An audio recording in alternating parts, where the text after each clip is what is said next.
오늘은 구별이라는 말씀 제목으로 말씀 함께 나누길 원합니다.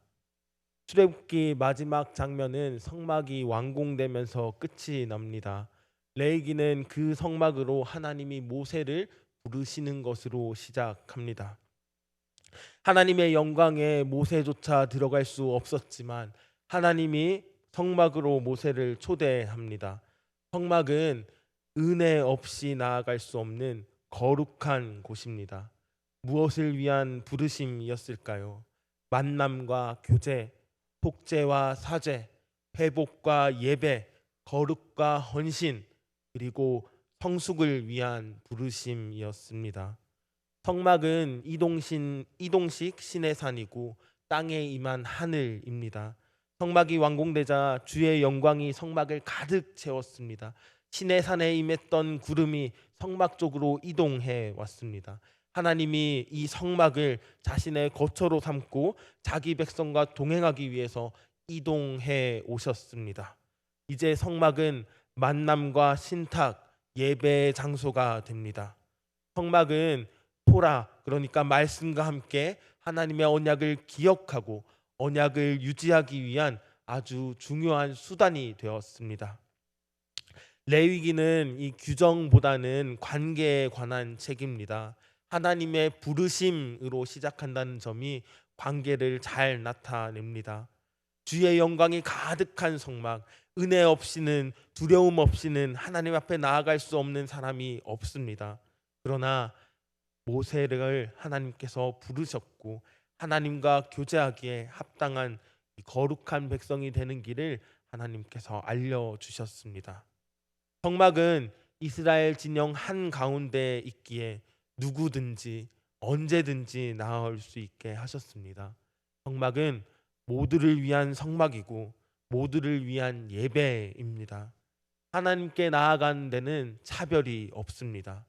신분과 성별의 차이는 있어도 차별은 없습니다. 5가지 제사 중에 번제가 가장 먼저 언급된 것은 그 제사가 지닌 중요함과 상징성 때문입니다. 제물은 흠이 없어야 되고 제물의 종류와 크기는 제사자의 재력이나 지위에 따라서 달랐습니다. 제사의 절차에서 가장 먼저 시행되는 것은 안수입니다. 도축과 제사의 차이점은 바로 이 안수에서 나옵니다. 이것은 죄에 대한 전가뿐만 아니라 의에 대한 전가를 보여주고 제사에서 제사자의 참여가 필수라는 것을 보여줍니다. 7장까지는 이 제사에 관한 이야기였다면 8장부터 10장까지는 제사장에 관한 이야기입니다. 오늘 본문은 제단 봉헌식과 제사장 위임식에 대해서 설명하고 있습니다. 제단을 성별하고 제사장을 성별하는 봉헌식과 위임식입니다. 제단과 제사장을 하나님께 구별하여 드리는 의식입니다. 모세는 출애굽기 29장에서 하나님께서 명령하신 절차를 따라서 아론과 그의 아들들을 제사장으로 세우고 있습니다. 우상 숭배를 주도했던 아론에게 가장 영광스러운 직책이 부여되는 순간입니다. 위임식은 온 회중 앞에서 진행되었습니다. 하루면 끝날 예식을 7일 동안 반복해서 온 회중 앞에서 진행했습니다. 반복은 중요하다는 것을 나타냅니다. 7번 반복했으면 엄청나게 중요하다는 것이죠. 온 회중 앞에서 7번 반복. 하나님은 이 위임식을 통해서 제사장에게만 메시지를 주는 것이 아니라 그것을 본 모든 회중에게도 메시지를 주고 있습니다. 이것은 이스라엘 백성을 부르신 이유와 관련되어 있습니다. 이것은 이스라엘 백성을 위한 의식입니다. 예식입니다. 제사장 위임식을 보며 제사장 나라로 부름받은 이스라엘에게 정체성을 알려주십니다. 정체성을 깨닫게 하시는 장면인 거죠. 이스라엘은 하나님의 소유와 거룩한 백성과 제사장 나라입니다. 이스라엘의 정체성은 제사장입니다. 제사를 통해서 제사장뿐만 아니라 너도 나도 우리 모두 제사장으로서 살아가야 한다는 것을 일깨워 줍니다. 하나님의 소유로서 성별된 이스라엘이 어떻게 살아가야 되는지를 모범으로 보이는 것이 제사장이라면, 제사장의 모습을 보고 제사장 나라의 백성으로서 세상의 제사장의 모습을 보여주는 것이 바로 이스라엘 백성의 역할이었습니다. 제사장 위임식은 그들에게 정체성과 소명을 일깨우는 의식입니다. 단순한 임명식이 아니라 그 백성에게 정체성과 소명을 일깨우는 아주 중요한 의식이었습니다.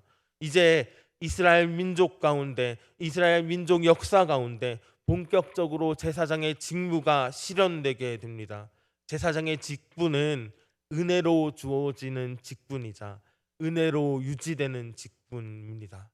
목사도, 강도사도, 전도사도, 장로도, 권사도, 집사도, 심지어 성도도 그 직분 모두 자체가 은혜로 주어지는 직분이자 은혜로 주어지는 직분입니다. 하나님은 제사장에게 제사장의 옷을 입히고 거룩한 관유를 부어 장소도 사람도 성별하고 구별하십니다. 옷은 권력이 아니라 역할을 보여줍니다. 어느 자리에 있냐보다 어느 존재인지 아는 것이 훨씬 더 중요합니다. 기름 부으심을 다른 말로는 어노인팅이라고 합니다. 왕이 새로 세워지거나 제사장 선지자에게 기름을 붓습니다. 이 기름 붓는다는 것은 성별이고 구별입니다. 보잘것 없는 장막에게 기름이 부어지니 성막이 됩니다. 보잘것 없는 흙에게 기름이 부어지니 제사장이 됩니다. 보잘것없는 장막이고 흙덩이에 지나지 않은 사람이지만 주의 영이 함께하고 주의 말씀에 이끌릴 때 성소가 되고 제사장이 되는 것이지요. 우리가 기도할 때 이렇게 기도를 많이 합니다. 주여 성령의 기름을 부어 주시옵소서. 이렇게 많이 기도하죠. 성령의 기름을 부음을 받을 때, 성령의 기름 부음 받을 때 우리는 주의 영이 함께 합니다. 주의 말씀에 이끌릴 때 우리도, 우리 공동체도 거룩한 처소가 되고 우리도 주의 종으로 쓰임 받습니다. 다르게 표현해 볼까요? 다르게 표현 한번 해보겠습니다. 다 갖추어도 그 사람이 거룩하지 않으면 주의 임재를 실현할 수가 없습니다. 다 갖추어도 그 사람이 거룩하지 않으면 주의 임재를 경험할 수 없습니다. 스펙이 아무리 화려해도 그 사람이 주의 영으로 충만하지 않으면 주의 역사를 이룰 수 없습니다. 돈이 많고 돈을 많이 벌지라도 주의 말씀에 이끌리지 않으면 주의 영광을 나타낼 수가 없습니다. 오늘날 우리는 하나님의 소유로서 어떻게 살아가야 할까요? 무엇을 위해서 살아가야 할까요? 성령의 기름 부음 받은 자로서, 구별된 자로서 살아가는 우리 성서중부교회 성도들 되길 간절히 기도합니다. 기도하겠습니다. 사랑이 많으신 하나님 아버지, 참 감사합니다. 주님은 우리를 제사장으로서 부르셨습니다. 세상에서 거룩하게 살아가는 주님의 모습을 보여주는 성도로서 부르셨습니다. 나는 흙에 지나지 않습니다.